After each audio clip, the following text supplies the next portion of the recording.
This video is going to be a little different. As you can see, I opened the show with a picture of me and Deontay Wilder, and that is for sort of full disclosure of the fact that I am a Deontay Wilder fan.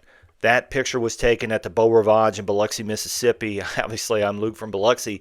Back in 2014, that was before he won the WBC Heavyweight Championship and went on his illustrious run of 10 title defenses. People thought he was a professional basketball player, didn't know who he was. That was at a Jermaine Taylor fight that took place there at the Beau Rivage.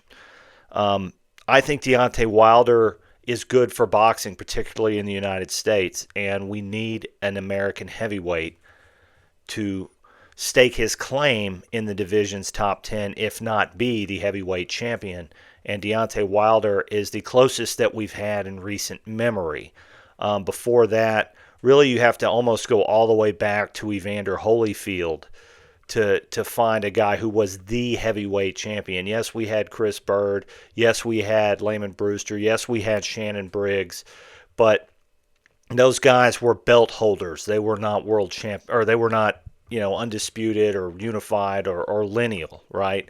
And they were more or less placeholders in their era for Vladimir Klitschko. So, the heavyweight division carries American boxing, and there has been a massive void there, and Deontay Wilder did a tremendous job of filling that. Now, as many of you probably know, Wilder sort of had a meltdown on TalkSport, basically a British version of ESPN, during an interview with Simon Jordan, where also Derek Chisora was present, and they were hyping up their fight that's coming up this April. And Jordan pressed questions about Tyson Fury, and Deontay Wilder didn't want to answer those questions. And I don't like to get political on this show, and I don't like to talk about social issues. There's plenty of people that fill that space. Those are valid discussions to have. That's not really what I want to do, but I have no choice today. Deontay Wilder claimed that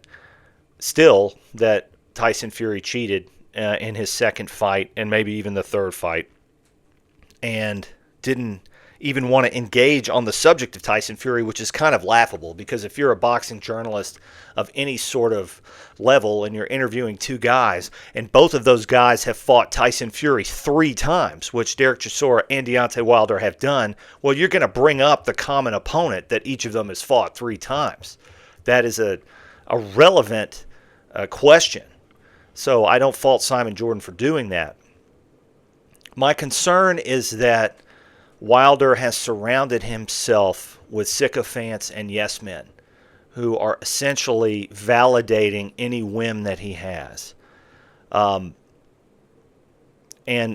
let's go there. Wilder basically, inferred that the reason that he was cheated was because he's African American and Tyson Fury is white, and that people asking questions are not allowed to do that if they are white, or if they are not essentially agreeing with him that he was cheated. Now, I'm going to push back on that, Wilder, and I really like you, man. I really do. We're from similar parts of the world. I know we didn't grow up the same way. I'm not implying that. But regionally, we grew up in the same areas. And it's just not true, man. You were able to represent the United States on the U.S. Olympic team in 2008 and won an Olympics bronze medal. That wouldn't have happened if what you're saying about you is true, that you've been discriminated against at the highest levels of the sport because of your race.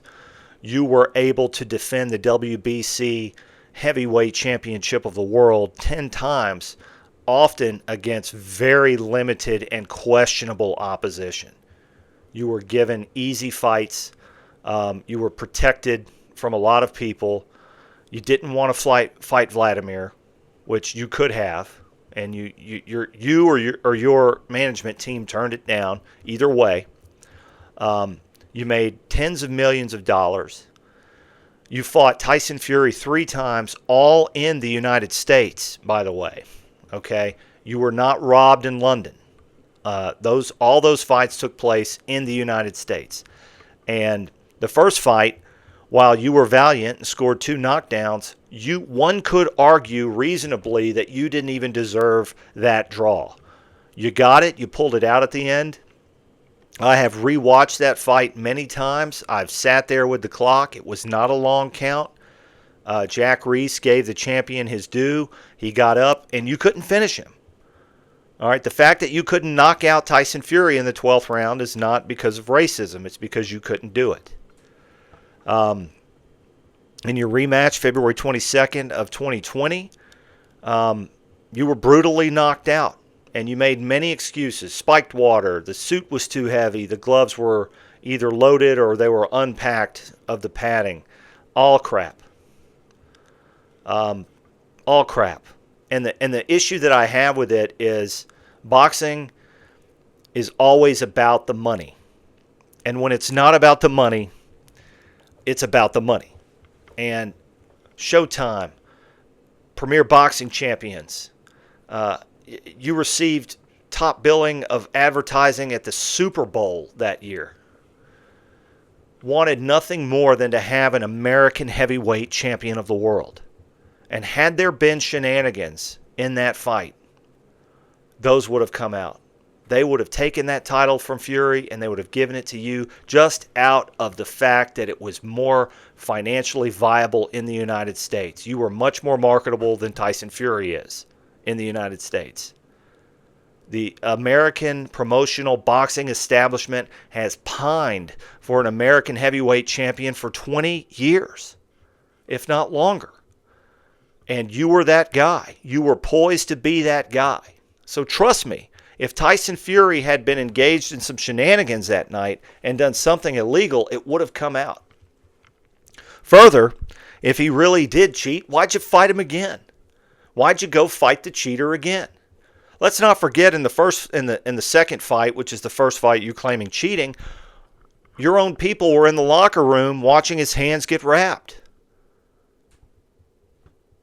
They didn't see anything. They didn't see anything wrong. So the issue is you have too many people around you that are not pushing back on this bullshit. You know, I think Malik Scott was a massive mistake as a trainer. He's just not that good a trainer. And I don't think he took a dive against you. I think a lot of people look at the right hand that you landed and say, well, that punch didn't land, but you did land a pretty good left hook right on the temple, and I think that was the one that really did the damage. Nevertheless, he wasn't in any kind of hurry to get up and fight you. And then he becomes your trainer. By your logic, I could make inferences there that aren't very pretty. Further, the other issue is the ayahuasca and the peyote and whatever else you're using, man. It's messing with your brain. It's messing with your reflexes. It's messing with your cognitive ability. In some of these interviews, you could even go so far as to say that your speech patterns are affected. You got to stop that. It's not good. It's not good for you. You want to do that when you retire, fine. But if you want to fight in the heavyweight division where you can die in there, you need to cut that shit off. And it's messing with your ability to be honest with yourself. To be honest with yourself. I'm no fan of Tyson Fury. And it is true that in the past, with the Vladimir fight back in 2015, he still had juice in his system. So on that level, there's demonstrable evidence that he wasn't a clean and clear fighter. But as far as this stuff with the gloves, I mean, it's crap. You weren't ready for that fight. You weren't taking things seriously. Tyson Fury was actually in some monicum of shape. The first fight, he didn't really have a camp.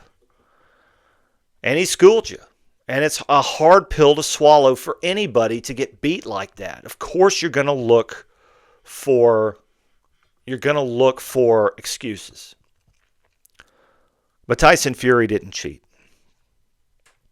And as you go forward in your career, I hope that you put that to bed. If you really believe that, if you really believe it, this is what you do. You go knock out Derek Chisora in the first round in April. You do what you did in the rematch with Bermain-Stavern. You go out there and you put that man down. Then you fight another top 10 heavyweight, if not a title holder, Fabio Wardley or Alexander Usyk. We could do a whole nother video about the stuff with Usyk and the potential that you guys were going to fight in July. Then you go knock him out. Then you fight for the heavyweight championship and you knock them out. And then you fight Fury again and you knock him out. And you knock off the drugs, you knock off the ayahuasca, and you get a camp full of people who are going to be honest with you. This isn't typically the type of video I like to do. I love Deontay Wilder. I literally have posters of him hanging in my man cave here. I have a picture with him that I value and show off every chance I get. I did at the beginning of this video. But Deontay, you got to get it together, man, or you're going to get hurt. And Joseph Parker and Zhilei Zhang are going to seem like walks in the park if you don't get it together. Let me know what y'all think. Hit me up in the comments. Deontay, reach out to me if you want to. Let's talk. The heavyweight division in the United States thrives when Deontay Wilder is knocking people out, and I hope he does the same in April. Thank y'all. I'll see you on the next one.